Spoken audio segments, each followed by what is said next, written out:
India has crossed all the limits in terms of hatred towards Muslim as a community, and Islam as a religion. Islamophobia has been increasing globally for the past 2 decades, and its ugliest manifestation could be seen in today's India.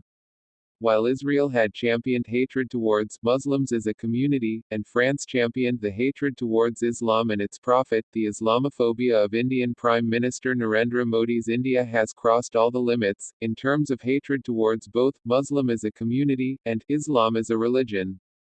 In India, the derogatory remarks against Islam are made, and demonizing of and violence against Muslims are taking place, on a daily frequency now. What's worse, Muslims are systematically deprived of meaningful protection from judiciary, police and other legal authorities. It is well documented that millions of Muslims and other minorities in India's northeastern states have been stripped from their citizenship of India. Such blatant prejudice and discrimination against the minorities.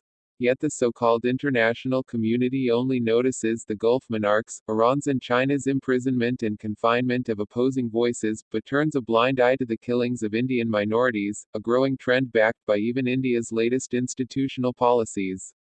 The Gulf monarchs, Iran's and China's handling of opposing voices are certainly violation of human rights, so too are the killings of Muslims by the police in Assam and the persecution of the innocent teenagers in Kashmir at the hands of the Indian paramilitaries, which are well documented with video evidences. Although the human rights violations committed by India as well as the Gulf monarchs, Iran and China are condemnable equally, the magnitude and degree of violations demand different magnitude and degree of condemnation. There is certainly a big difference between the general trend of secret tortures and the general trend of open killings.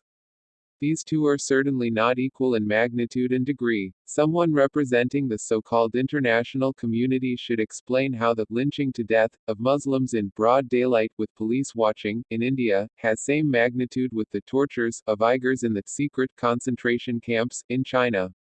The Indian government and the current ruling party have been systematically and institutionally marginalizing and discriminating India's 200 million Muslims, the world's largest Muslim minority that accounts for approximately 14% of the country's population.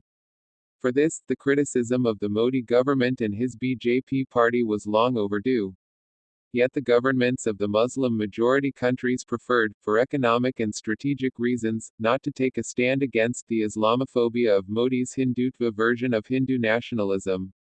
It took an insult against the most influential person of a religion, the Prophet of Islam, for the Gulf, the West and the United Nations to condemn India and its institutionalization of Islamophobia.